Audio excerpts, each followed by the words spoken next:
बोलो, क्या बोल रहे थे?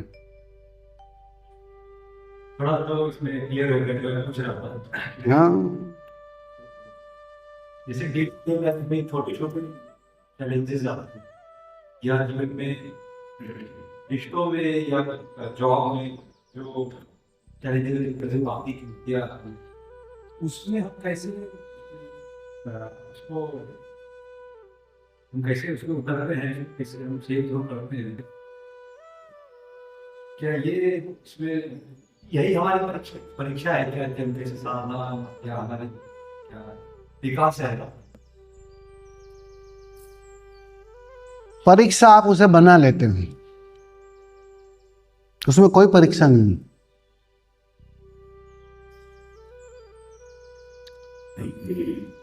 तुम उस घटना को, उस परिस्थिति को किस अर्थों में लेना चाहते हो। अगर तुम्हें उस परिस्थिति में जीतना ही है, अपने मन की चाह ही पूरी करनी है, ऐसा नहीं ऐसा ही हो, बॉस मेरे साथ ऐसा नहीं ऐसा ही बिहेवियर करे, मेरी हर बात मानी जाए, तो जीवन में पल पल परीक्षा होते रहेगी, पल पल बेचैन होते रहोगे। तुम्हें बेचैनी के बाहर कोई ले नहीं जा सकता। बेचैनी के बाहर तुम तभी आ सकते हो जब तुम दोनों तरफ की बातों के लिए राजी हो जाओ। कभी करके तो देखना। बॉस कल तक जो कह रहा था वो पीड़ा दे रहा था, आज सुबह में जब बॉस के पास जाओ ना, सोच के जाना, स्वीकार करके जाना कि आज तो भले बिल्कुल विपरीत परिस्थिति क्यों ना हो, बिल्कुल विपरीत बात क्यों ना करे, मैं राजी रहूंगा, मैं उसे एंजॉय से स्वीकार करूंगा। तुम देखना, बॉस को देखने का नजरिया बदल जाएगा। वो अब कड़वा ना लगेगा, मीठा लगने लगेगा। उसकी बात चोट ना करेगी। देखो प्रॉब्लम कहां होता है, प्रॉब्लम हम निर्णय पहले ले लेते हैं मन की सुनकर। मन कहता है ऐसा नहीं ऐसा ही होना चाहिए, आज बॉस ने मुझे बुलाया है, ऐसा नहीं ऐसी ही बातें वो करेगा, और अगर ऐसी नहीं की मजा नहीं आएगा। जैसे फोन में एग्जांपल देता हूँ, कल मुझे 10 बजे आना था, मुझे 9 बजे फोन आ जाएगा कि बॉस आ रहा है। तो फिर परिस्थिति में उस समय क्या हुआ? नहीं, उस समय क्या हुआ, आपके अंदर क्या हुआ? बॉस के लिए गुस्सा आया?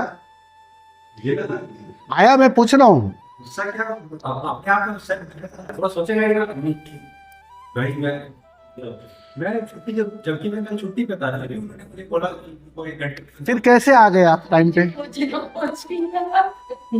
फिर कैसे आ गए टाइम पर? फिर मैंने बीच का रास्ता थोड़ा निकला था, मैं बोला कि मैं जाता हूँ थोड़ी देर के लिए, मुझे तो जाना है, तो अगर थोड़ा बहुत छोटा मोटा थोड़ी देर के लिए अगर हो जाए तो फिर ठीक है, तो फिर मैं आ रहा, तो एटलीस्ट मैं जाके थोड़ा सा मतलब कुछ काम करके आ। वो बीच का रास्ता तुमने नहीं निकाला है। तुम्हारे अंदर कल एक प्यास थी कि मुझे आना है सुबह में, स्वामी जी मैं आऊंगा। तुम्हारी आंखों में वो तड़प थी। भले बॉस ने कहा, वो बीच का रास्ता उसने निकाला, उसने मिलने का आयोजन किया। आ गए ना, आखिर में तो तुम आ ही गए ना, कि रुक गए? हाँ तो आ गया, दिन में तो हुआ नहीं आता है। नहीं ठीक है, अभी तो आ गए ना, मैं वही बोल रहा हूं।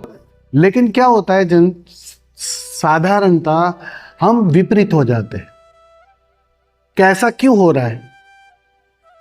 हम इस बात के लिए अभी राजी नहीं होते कि ठीक है, अगर समझो नहीं भी आना होता, अब उल्टा समझ लो कि तुम आ ना पाते, तो तुम्हारे अंदर एक बेचैनी बढ़ जाती, एक नाराजगी बढ़ जाती बॉस के प्रति। और आपको मजे की बात बताता हूं, राज की बात, जितना तुम उस बॉस के प्रति बार बार नाराज होते रहोगे ना, तो ऐसी परिस्थितियां निर्मित होने की संभावना बढ़ जाती है। और अगर थोड़ी समझ हो, थोड़ा ध्यान हो, थोड़ा स्वीकार हो, और अगर तुम उस बॉस की बात के लिए पहले दिन स्वीकार हो जाते हो ना कि ठीक है, जाने को मिला तो भी हरी इच्छा, नहीं मिला तो भी हरी इच्छा, उस स्वीकार से अगर बॉस के साथ तुम डील करते हो ना, मतलब उसके लिए कोई घृणा नहीं लाते हो, उसके लिए कोई नेगेटिविटी नहीं लाते हो, कोई तरंगे खराब नहीं करते हो, राजी हो जाते हो, तो तुम पाओगे वो सारी कायनात है ना, व्यवस्था जुटाने में लग जाती है। बिल्कुल विपरीत सारी व्यवस्था होने लगेगी। तुम भी आश्चर्य से भरोगे, अरे बॉस ने कभी नहीं कहा जा जाके सत्संग करके आ, अब बॉस कह रहा जा जाके सत्संग कर, वहां तक की बात आ जाती है। वो सब चेंजेस हो जाते हैं, उनके जो थॉट्स है ना वो तक बदल जाते हैं, क्योंकि तुमने ऊर्जा बदल दी, तुमने माहौल बदल दिया, तुम युद्ध से विश्राम में आ गए। अहंकार सिर्फ युद्ध जानता है, टकराहट जानता है। तुम टकराहट से बचे। स्वीकार का मतलब क्या है? तुम टकराहट से बचे, और जैसे ही तुम टकराहट से बचे तुम विश्राम में आ गए, और विश्राम में आते ही तुम्हारा ऑरा बदल जाता है। उस ऑरा में बॉस को भी बदलना पड़ता है, परिस्थितियों को भी बदलना पड़ता है, बदल ही जाता है। सीधा बॉस को तुम बदल नहीं सकते हो। ये मैं उदाहरण दे रहा हूं बॉस का, केवल समझने के लिए। कल ये सब जगह लागू पड़ता है, सास बहू भी नहीं, सब जगह। कल पापा भी बोलेंगे अभी नहीं जाने का है, वहां काम है तेरा थोड़ा, तो पापा पे गुस्सा आ जाएगा। वो तो शोषण करने के लिए पेपर उठा के बैठ रहा हूँ। अरे भाई,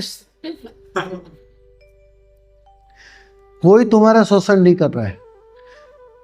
मैं यहां से देख रहा हूं, थोड़ा मेरे पे भरोसा है। मैं बिल्कुल इस छोर से देख रहा हूं, सब तुम्हारा काम कर रहे हैं, वो तुम नहीं देख पा रहे हो। बस इतनी ही बात है, इतनी ही बात है। मैं गारंटी देता हूं, जिस दिन तुम इस पार से देखोगे ना, तुम सिवाय धन्यवाद के और कुछ दोगे ही नहीं बॉस को। जिसने तुम्हारे जीवन में रुकावट पैदा की ना, उन सबको सिवाय धन्यवाद के और कुछ दोगे नहीं तुम एक्चुअली क्या है, तुम नदी के उस पार से बात कर रहे हो, मैं नदी के इस पार खड़ा हूं, और मैं यहां से साफ देख रहा हूं, यहां से विजन बदल गया। ये अद्वैत का जगत है, तुम द्वैत के जगत से चर्चा कर रहे हो। मैं इस तरफ से जो देख रहा हूं, वहां से सिर्फ अद्वैत दिखाई पड़ रहा है, वहां बॉस और तू अलग अलग नहीं दिखाई पड़ रहा है। यहां सिर्फ तरंगे है ऊर्जा की, सिर्फ लहरें हैं, और बिना वजह लहरें आपस में टकरा रही है, बिना वजह। वो मैं देख रहा हूं।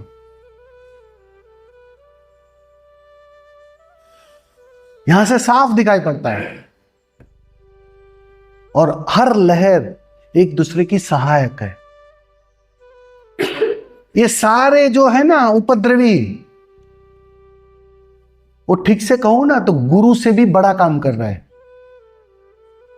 वो तुम्हें धक्का मार मार के समाधि के द्वार पर लेके जा रहे हैं, वो तुम्हें पता नहीं है। एक दिन देख पाओगे तुम, ऐसा नहीं, एक दिन ये बात समझ में आएगी। कभी कभी होगा ही, धन्यवाद उठेगा उसके लिए। 1 घंटा शांत बैठ जाता हूँ तो फिर इनके लिए भी लगता है कि वो उन्होंने कुछ दिया है, उन्होंने कुछ दिया है। हाँ, कई बार वो काम से सब टारगेट कर रहे थे, और जब मैंने छोड़ा था तो बोले मत जाओ। वो बॉस नहीं बदला है, तुम बदली हो, इसीलिए तुम्हारे लिए बदल गए हो। बात समझो, यहां दूसरा बदल ही नहीं सकता है, वो तुम आस रखना ही मत, और दूसरे को बदलने की झंझट में पड़ना मत। तुम बदल सकते हो, तुम्हारी दृष्टि किसी और आयाम से आ सकती है, उस पर ध्यान दो। उसी के लिए ध्यान दिया है। ध्यान तुम्हारी दृष्टि बदलता है, आयाम बदलता है। तुम अब किसी अलग आयाम से देखना शुरू करते हो। जिस दिन उस आयाम से देखना शुरू हो जाएगा ना, जिस आयाम से मैं देख रहा हूं, वहां फिर दो ना बचेंगे। वहां बॉस और तुम अलग ना रहोगे, पत्नी और तुम अलग ना रहोगे। अब कैसी टकरार, सब चला जाएगा। धन्यवाद उठेगा, मैं गारंटी देता हूं। परिणाम एक ही होने वाला है। जिस दिन समाधान घटेगा उस दिन सिवाय धन्यवाद के और कुछ उठ ही नहीं सकता है। अगर उसके अलावा कुछ भी उठा, कुछ भी नाराजगी भी आई ना, तो जान लेना कहीं गलती हो रही। तुम आंसू बहाओगे, आंसू, लिटरली आंसू बहाओगे। तुम तो अभी कह रहे हो ना कि 1 घंटा में जब चुप बैठता हूं तो थोड़ा दिखाई पड़ता है। अभी आंसू नहीं निकल रहे हैं, वो धन्यवाद नहीं है, क्योंकि धन्यवाद तो सिर्फ आंसुओं से होता है। उसके लिए आंसू बहाओगे और कोई उपाय नहीं बचेगा। और सब मिलके तुम्हारा काम कर रहे हैं, बस इतनी बात समझ लो। तुम सीधी तरह मान नहीं रहे हो समाधि की ओर जाने के लिए, तो सब तुम्हारे कान पकड़ पकड़ के, लेफ्ट राइट करवा करवा के पहुंचा ही देंगे।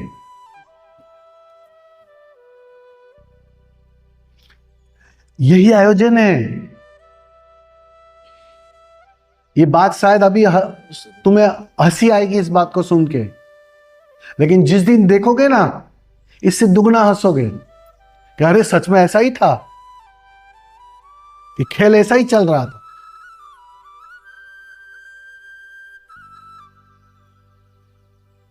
कोई भी पीड़ा देने वाला तुम्हें पीड़ा देने नहीं आया है। उसे भी पता नहीं, उसे तो ऐसा ही लग रहा है मैं पीड़ा दे रहा हूं, लेकिन जाने अनजाने वो तुम्हें निखारने आया है। तुम्हारा काम करके जाता है, बस इतने में समझ जाओ।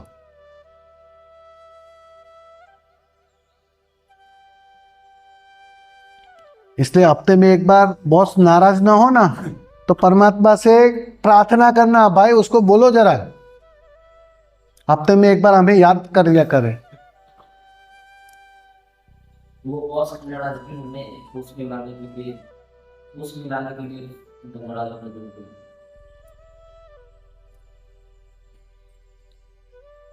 उसको होश के संबंध में मत पकड़ो। देखो असली होश क्या है? अहंकार से मुक्ति, झूठे मैं से मुक्ति, ये जो मैं का झूठा भ्रांति वाला जगत है उससे मुक्ति। ये मानते हो पहले तो, राइट? अब जो जो तुम्हारे अहंकार पर चोट कर रहा है, वार कर रहा है, तुम्हें बेचैन कर रहा है, वो जाने अनजाने तुम्हारे अहंकार पर चोट करके उसको काट रहा है, उसको समाप्त कर रहा है। अब क्या होगा परिणाम? अहंकार गिरेगा, होश बढ़ेगा। हम नहीं कहते कि दुख में आदमी परिपक्व हो जाता है, पक जाता है। गरीबी में आदमी परिपक्व हो जाता है, गरीब का बच्चा परिपक्व होता है। अमीर के बच्चे कमजोर रह जाते हैं, सारी सुविधाएं होती है, रोग पड़ती है, धूप छांव देखी नहीं होती है। इम्यूनिटी कम। एक समझने के लिए कि धूप छांव देखी नहीं है। दुख मांझता है, पीड़ा मांझती है। बॉस की डांट अहंकार को तोड़ती है।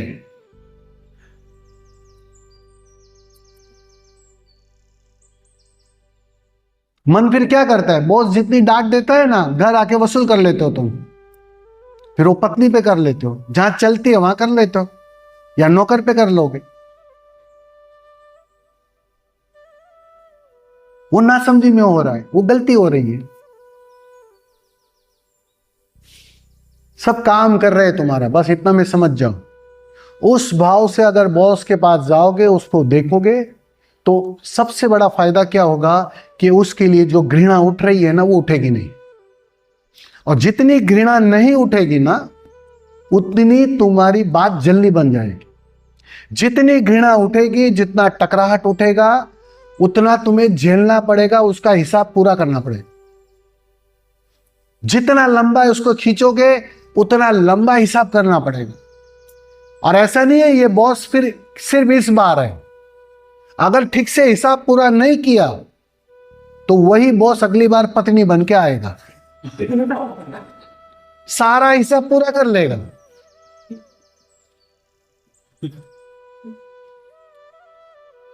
और कभी देख लेना तुम पास्ट लाइफ करके, तुम्हें दिखाई पड़ जाएगा साफ साफ कि बहुत हिसाब छोड़ के रखा था इसका लास्ट टाइम, ये इसलिए झेलना पड़ रहा है सब।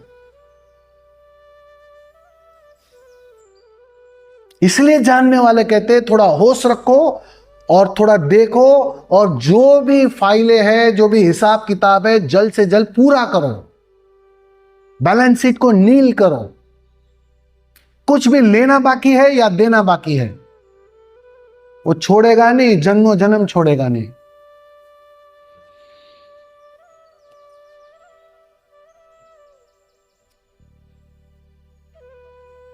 आएगा ही आएगा, कोई उपाय नहीं तुम्हारे पास, दूसरे रूप में आएगा लेकिन आएगा।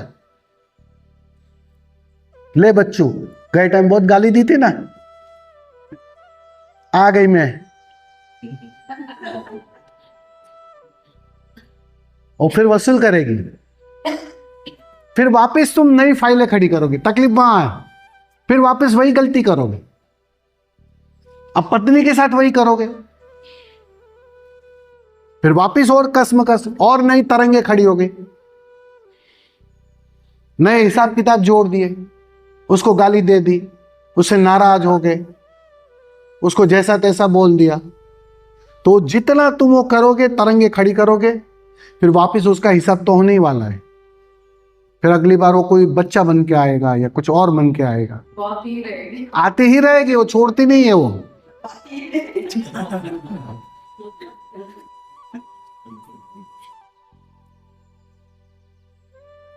निराकरण करो, कहने का तात्पर्य इतना ही है, जो भी परिस्थितियां आती है अगर ठीक से देखोगे तो उसका निराकरण हो जाए। स्वामी ने अपने बॉस को मिठाई खिलाकर जॉब छोड़ के, बोले तुम बहुत खुश हो, तुम जॉब छोड़ के जाके बहुत खुश हो। मैंने बोला आप खुश तो इतना बांध के आप रखे थे अपनी को।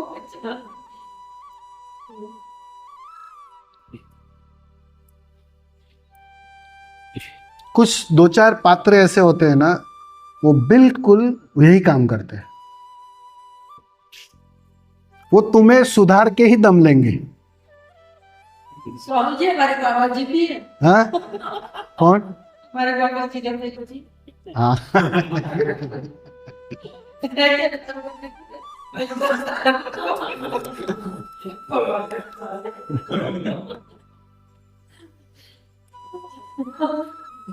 सब ठीक है।